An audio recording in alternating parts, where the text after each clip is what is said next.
como propuesta en tiempo real es esta, en tiempo en contexto, y nos acompaña, un placer para mí reiterar el saludo para él, a Enrique Ramos Guadalupe, Luis Enrique, nuestro historiador de la meteorología, listo con nosotros en el segmento, como les decía, tiempo en contexto. Muy buenas tardes. Buenas tardes, Maray, buenas tardes también para los televidentes. Meteorología y medios de comunicación se entrelazan para ofrecer información objetiva de interés para toda la población. Esto es un hecho cotidiano y casi nos damos cuenta de su importancia hasta que se nos avisa de algún evento que represente peligro.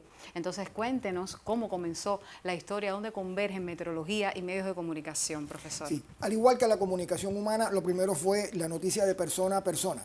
Claro que no la daba un meteorólogo, era simplemente una persona comunicándole a otra lo que apreciaba que podía ocurrir en el estado del tiempo. Después comenzó con la prensa la información pública. En este caso tampoco eran meteorólogos, eran simplemente aficionados, personas que por amor enviaban sus observaciones y sus percepciones a la prensa. Y esto comenzó a aparecer también de manera cotidiana. Así que ahí está el antecedente más remoto de lo que es un medio de comunicación pública puesto al servicio de la meteorología. Después vinieron dos elementos importantes. La telegrafía, que aceleró mucho la transmisión de la información por cable. Esta era telegrafía alámbrica.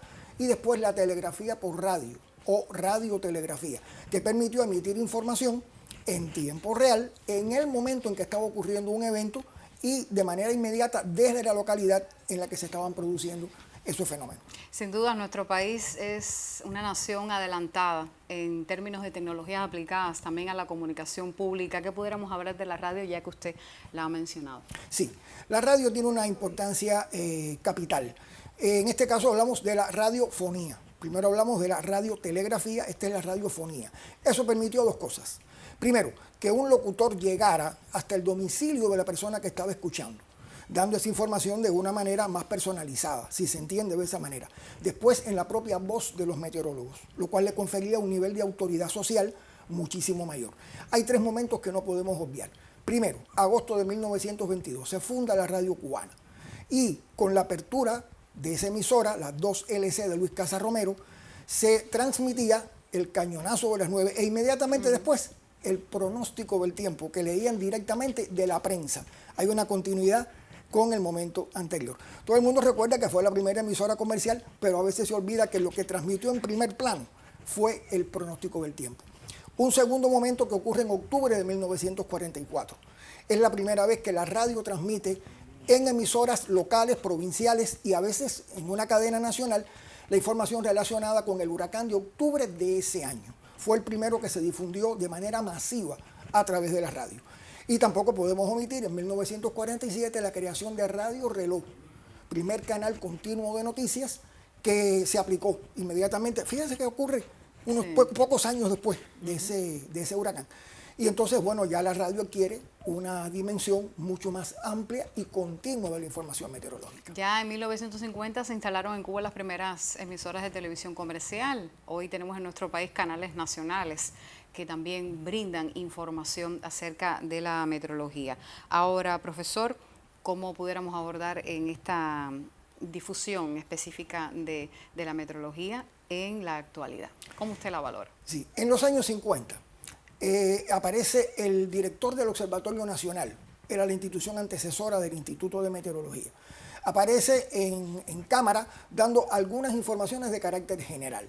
Después, en los años 60, por vez primera, con el huracán Flora en 1963 y el huracán Alma, que azotó a la capital en 1966, comienzan los meteorólogos a presentar por medio de lo que se llamaba entonces un control remoto, una transmisión a distancia, desde el mismo Observatorio Nacional, ese pronóstico del tiempo. Esto ocurre alrededor de los años 1965-1966, cuando ya está fundado el Instituto de Meteorología.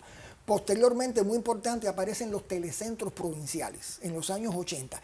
Y en 1998 ocurre en Cuba el paso de un huracán llamado Georges. Ese es el primero que se transmite en tiempo real, momento tras momento, por los telecentros provinciales, el paso de ese huracán por distintas provincias de la región oriental de Cuba. Marca un hito importante en ese sentido. Y finalmente, desde 1981, bueno, ya se estaba transmitiendo el pronóstico diario, que comienza el doctor José Rubiera, como bien conocemos todos los cubanos, con la presencia de esos meteorólogos en la televisión, que después ya incorporó lo que vemos hoy, información de satélite, información de radares y los recursos de la modelación del tiempo. También, profesor, la era tecnológica, la nueva era tecnológica que impone también seguir estudiando, investigando, desarrollándonos. ¿Cómo impactan estas nuevas tecnologías en la información meteorológica? Se incorporan también. Esto se conecta un poquito con el tema anterior que el psicólogo que nos precedió estaba también poniendo en tiempo real. Tenemos los medios tradicionales, la radio, la televisión, ahora con nuevas dimensiones, los llamados podcasts, las transmisiones que se ponen ya grabadas para que las personas que no lo han visto puedan verla posteriormente. Siguen los medios de comunicación periódica de manera digital con una ventaja: se pueden actualizar cada vez con mayor rapidez. Y finalmente, las célebres redes sociales, que permiten no solo la información meteorológica oficial, sino que las personas que están en una localidad, como pueden ser los aficionados, tenemos miles en Cuba, puedan reportar desde sus lugares de residencia algún evento excepcional que ocurra desde el punto de vista de la meteorología. Siempre exhortar a la población que atienda solamente las fuentes oficiales para tomar una decisión: el Instituto de Meteorología y el Estado Mayor Nacional de la Defensa Civil. Eso es lo más importante quizá en ese contexto. Mencionaba a los radioaficionados que también aportan mucho contenido, sobre todo en el trayecto del paso de un fenómeno hidrometeorológico. Sí, se conecta también un poco con la radiotelegrafía, en este caso es la radiofonía. Y eso me permite conectarlo con un evento del que estamos conmemorando hoy, 45 años, el paso del huracán Allen por el sur de Cuba. Un huracán intensísimo, llegó a desarrollar 305 kilómetros por hora de velocidad sostenida en el viento, aunque su centro no pasó por Cuba. Pero ahí los radioaficionados tuvieron una importante misión, sobre todo desde Isla de la Juventud, que fue un territorio que quedó prácticamente desconectado por el efecto de los vientos y la información nunca se interrumpió. Breves adelantos para la próxima sección. Bueno, pues estaremos conversando sobre el papel de la mujer en la meteorología. Algo que comenzó hace muy poco tiempo, nada más que unos 60 años.